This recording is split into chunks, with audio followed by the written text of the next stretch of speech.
Welcome into the second week of this semester's Black and Gold Report. Trevor Williams here with you, and we're back inside our old main studios here at UNCP. We've got a lot to get to on this week's show, including visits with wrestling coach O.T. Johnson, baseball coach Paul O'Neill, and softball coach Brittany Bennett. But before we get to that, we start on the hardwood with a look back at the past week of action for UNCP men's and women's basketball. Women's and men's basketball at Francis Marion on Wednesday night. Francis Marion on the women's side, they turned a 1-point halftime deficit into a 16-point lead in the second half. That was after they outscored the Braves 26-9 in the third quarter of play. They also got 31 points from Abigail Bullock to send down UNC Pembroke. The Braves were right there in the rest of the quarters, but just that third quarter that got to them a bit. 6-10, 4-8 now on the season for the women. On the men's side of things, it was Francis Marion again with a victory. They forced 18 turnovers by the 21st ranked UNC Pembroke men's basketball team on the way to a 90-83 victory over the Braves. That was also on Wednesday night. That snapped a 9-game winning streak for the Braves, who also had an 11-game road win streak against Peach Belt Conference opponents stopped as well. The Patriots, who are now 11-6, 6-6, won for just the second time in their last 5 outings, but they tacked up their 4th win against the Braves in their last 5 matchups in Florence. UNC Pembroke is now 14-4 and 10-2, still first place in the PBC. UNCP basketball is on the road today at Flagler, both the women and the men, with the women starting it at 1:30 and the men to follow at about 3:30. To listen and watch live, you can visit uncpbraves.com. Last weekend, UNCP swimming and diving fell at Shawan in dual meet action. Megan Hunter and Selena Rodriguez each claimed an individual victory on Saturday, and the UNC Pembroke swimming team touched first in the 200-meter freestyle, but host Shawan won 8 of the 11 events to key a 98-76 victory over the Braves in Murfreesboro. Megan Hunter blew past the field by 17 seconds to win the 800-meter freestyle in just over 10 minutes and 20 seconds to claim the first event win for UNC Pembroke. After 7 straight event wins by Shawan, Rodriguez grabbed another 9 points for the Braves with a victory in the 100-meter breaststroke, just over a minute and a half for Rodriguez. UNCP capped off the day with a victory in the 200-meter freestyle as the team of Taylor Lusk, Rodriguez, Alexis Pagan, and Karina Ramos Barbosa used a time of just over 2 minutes and 22 seconds to grab 11 points for the black and gold. The UNC Pembroke track and field squad made its 2018 debut on Saturday at the Wake Forest Invitational. Javon Graham won the 60-meter hurdles and turned in an NCAA provisional qualifying mark for his 2nd straight meet. The rest of the Braves combined to register 16 personal bests in their respective disciplines, and the Braves are currently in action in Lynchburg, Virginia at the Liberty Kickoff, while wrestling is on the road to meet Shippensburg and East Stroudsburg. When we come back, we're going to visit with wrestling head coach O.T. Johnson about those matchups and his team's progression this year. Then later, we'll get you into the swing of things with baseball and softball as their seasons open up in less than a week's time. Keep it here on the Black and Gold Report.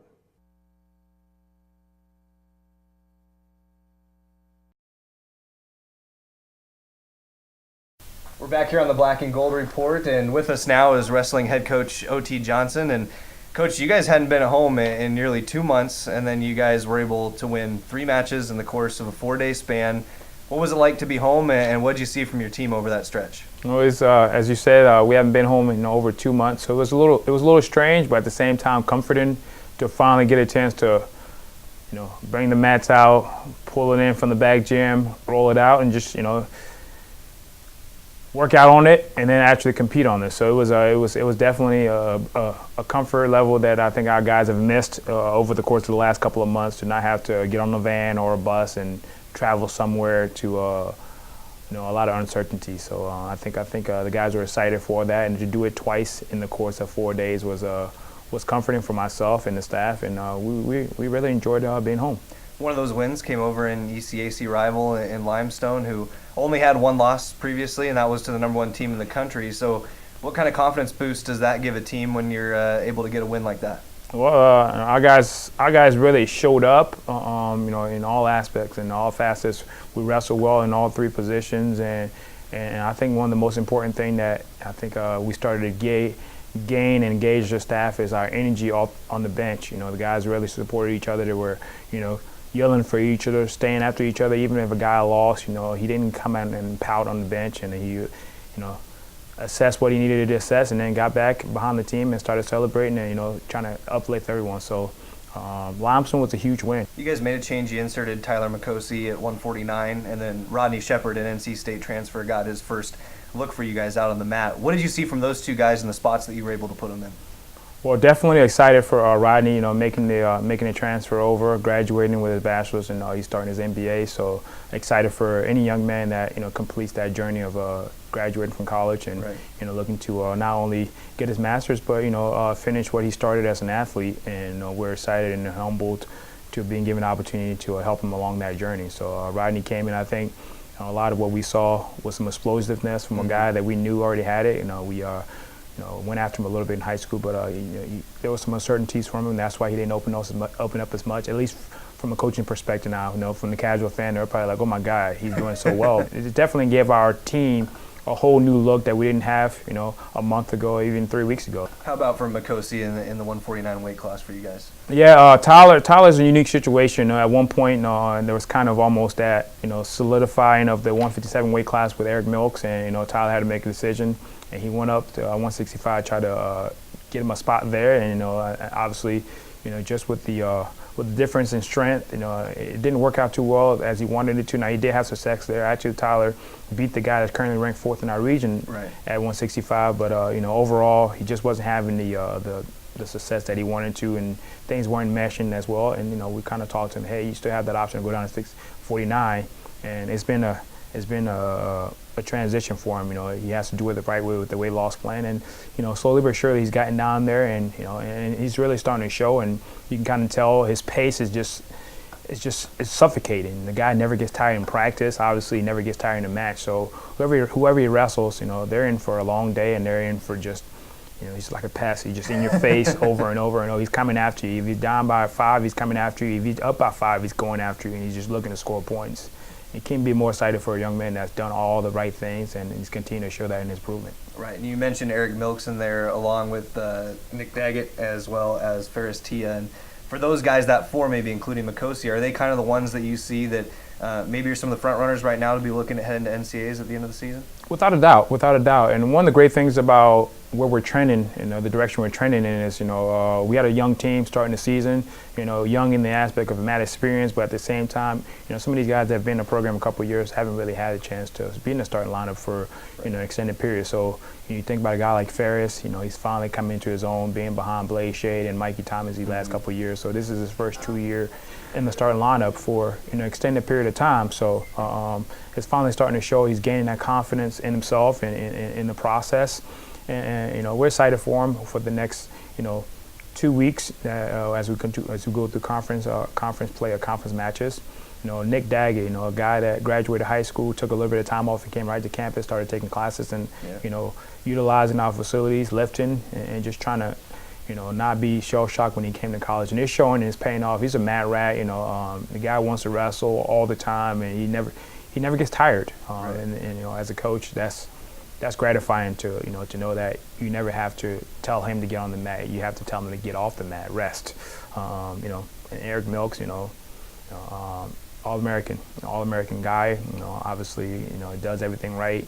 Never really thinks too much about the result. Always thinking about the process. What can I do better? What can I do differently to put myself in a better position to improve upon my last result, whether it's a win or a loss. He's always trying to improve, and you couldn't ask for a better captain of our program. So we're excited for those guys, and you definitely got to throw in there Brandon Sloop, again, who's another young fella in the lineup, but he's also doing all the right things and making the improvements, and we're excited for the whole program and the direction we're trending in to finally start having everything come together now. All right, we've got the same excitement for you. We can't wait to see how it goes, and good luck this weekend, and thank you for the time. Absolutely, looking forward to it, and hey, Brave Nation, come back and check us out February 6th back in our Jones Center at Lumbee Guarantee Bank Court. We'll look to continue to put on a good show for you guys. So thanks for everybody turning in, and go Braves. Yeah, it's a great environment. It'll be a lot of fun to see them back when they do come back to Pembroke. We're going to take a timeout. We'll come back. We're going to talk with Brittany Bennett from softball right after this here on the Black and Gold Report.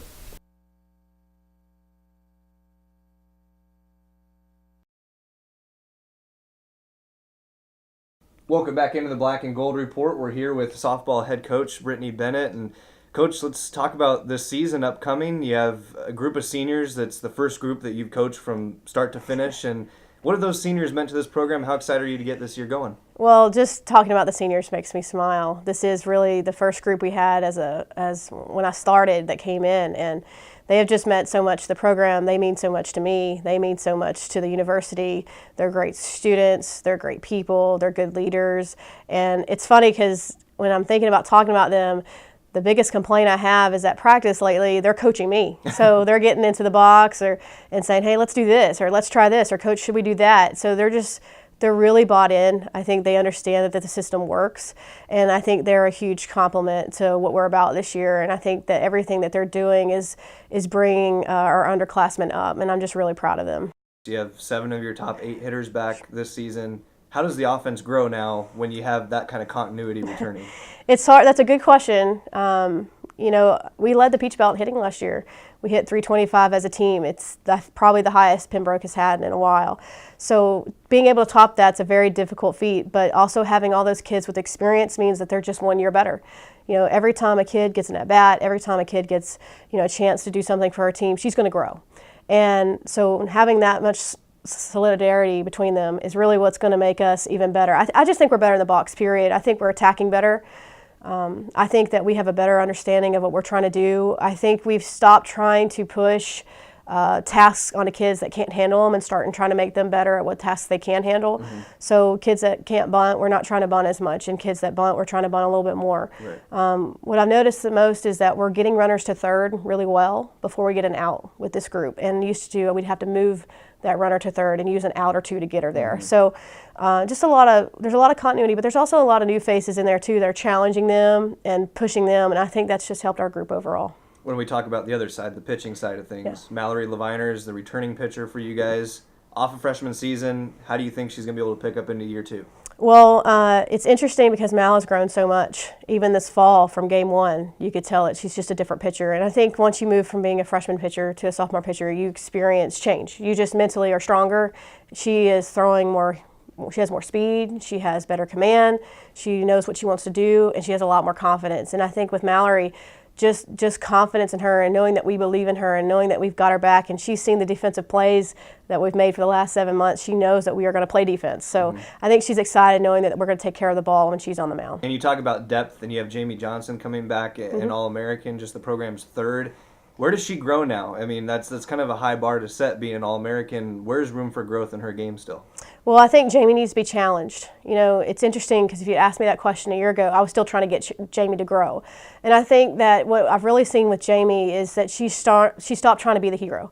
Now I've got Jamie just executing, getting on base, moving bases, and I think also just getting her comfortable with fielding balls and getting them fast. So for me with Jamie, it's about taking what she learned from middle of the season last year when she was really struggling and eliminating that from happening in the future by being more selective in the box and then attacking what she wants. Jamie will go to 3-2 counts a lot, but she hasn't really gotten there this fall, and she hasn't gotten there much this spring because I think she knows what she wants now. Right. So if you take a kid that's an All-American and then you really define who they are in the box and they really know who they are in the box, we really should see her just skyrocket.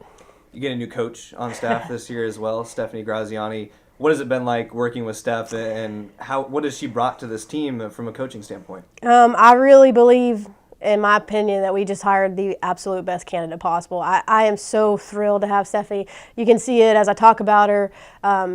She's been here for 7 months, and the learning curve has been huge, but our kids love her. I love working with her. Coach Roberts and I work really well together. We're really good as a 3-person unit. And I believe personally that she brings so much energy and a new perspective. We're doing some new drills. We're doing some things with her thought processes. And I just really think that overall our coaching staff and the girls are just one big unit. The season opening tournament that folks are going to see in just a week's time from when this show airs is one that you've done every year that you've been in Pembroke. What do you learn from that first weekend, and what is it about this tournament that you like so much? I take a million notes. I really don't sleep really well because we're hosting a tournament, and I'm really excited. We've grown to love the opponents that come. They come every year because you guys do such a good job. And so I've known those coaches for a long time, and those teams are going to regionals. Eventually we would like to have this as an all-regional tournament with our team being one of the teams that's gone to regionals as well. But what's great about it is everybody's going to get an opportunity, and we're going to grow up really fast, and it's going to show us what we're really bad at the very beginning, so we have an opportunity to fix it before March. Right. I love opening it up at home. You know, you have all your parents, you have all your families in. We have some of the best families, I think, in the country. They're all coming, they're cooking hot dogs, and it's just a huge atmosphere. To start our season every year at home, I think is just a huge bonus to us, and I'm really glad that this is what we do, even though the girls have late hours and they're up all the night pulling the tarp, putting it back on, putting chalk out. But you know, we've sing after when it's time to clean up. We're singing, and the girls are spending time with each other. We're watching our opponents, learning and taking notes. I just really find the opening weekend to be one of my favorite times of the year. And that opening weekend comes at the start of this entire season. And so let's finish with this. What are your expectations for the year, and what are the biggest keys for this team to reach what in your mind is its full potential? Well, I think our key is March. Every year we really start out well, but that's before we're fatigued, before we've had a lot of failure, and that's before we hit Peach Belt play. And I think the key for this team is how consistent can we be day in and day out, and how we deal with defeat. So I think the biggest growth that we've had from last year to this year is a little, you know, obviously change in the coaching staff. Right. I'm a lot better to them. We've moved in a different direction with some of the things that we're doing. But most importantly is we don't seem to be too high anymore. I think last year, as we had a lot of success, it just kind of got to us. We're like, oh, we're going to be good. We're going to show up. We're going to be good. But I think this year, I think the hugest compliment to the girls is they're working for what they want. And when you have kids, like I said, the buy-in is just fantastic. When you have kids working for what they want, the overall competition and just everything at practice just gets better. It's just elevated. And what I have felt is even when I've pushed them and just push, and they just keep giving me back, good. I haven't had to yell at much as practice. I haven't had to say much to them. They're coming off to me and telling me about what we should be doing, or hey, I should have gone here. All the cuts and relays are going where they're supposed to. I'm just really freaking excited. And it is really, if you evaluate 365 days ago, I just see a huge change, and really have a lot of leadership to thank for that. Well, we're excited too. It's going to be a lot of fun to see the season get going. Thank you for the time today, and we're going to be talking to you plenty throughout the year going forward. All right, thanks for having me. That was Brittany Bennett with us. We're going to take a timeout on the Black and Gold Report. We'll come back, switch gears just a little bit, as Paul O'Neill from baseball joins us next, right after this.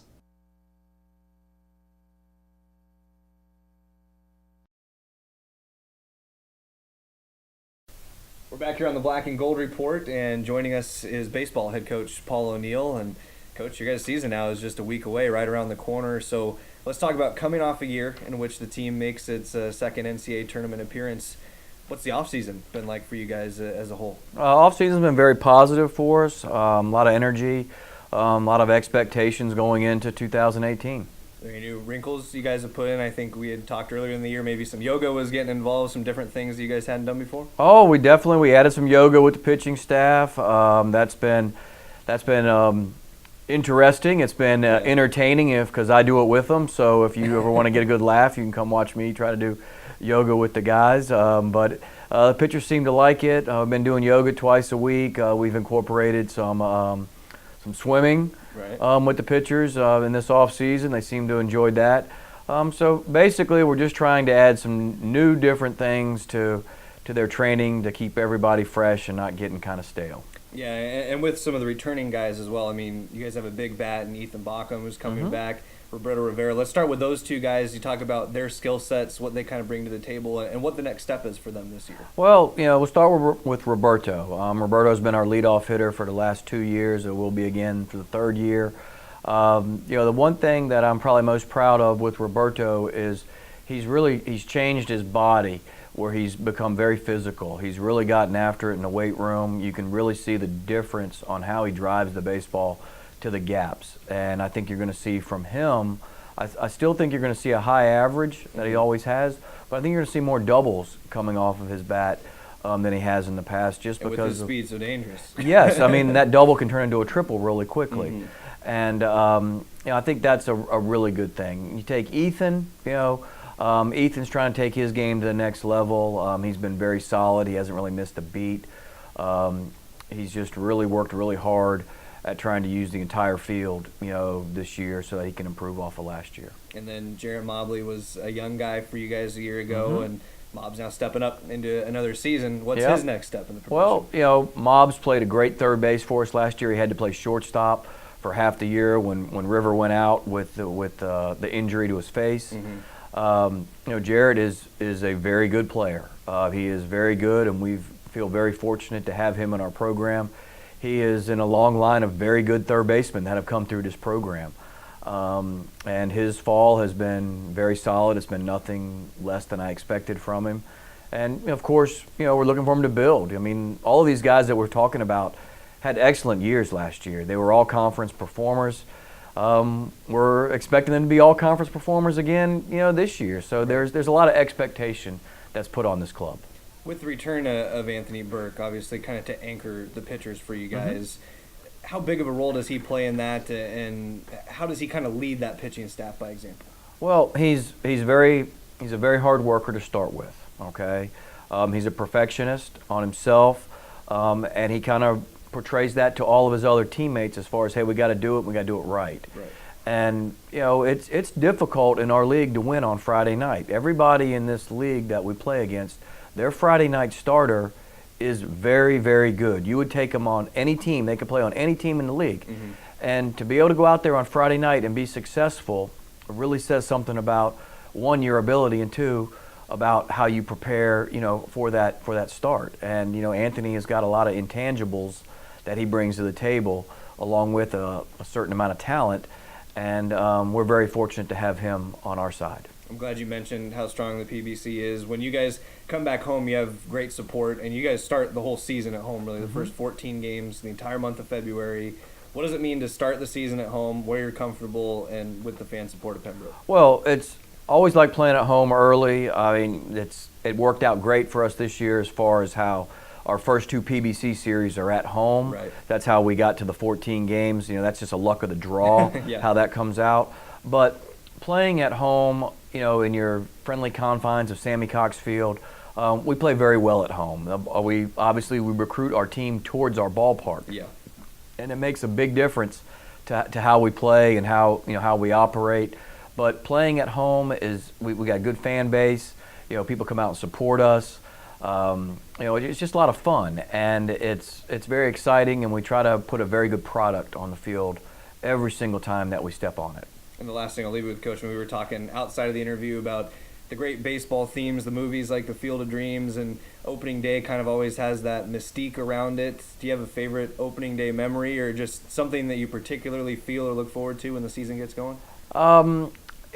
There's a lot for me about opening day. I get very excited. I feel like a kid. The juices are really flowing as we get close to opening day. I am extremely excited about playing baseball, and I get that just about on every game. I get very excited about right when we're getting ready to get started and get going. But those memories of opening day, as far as I've coached a lot of them, and there's never a dull moment.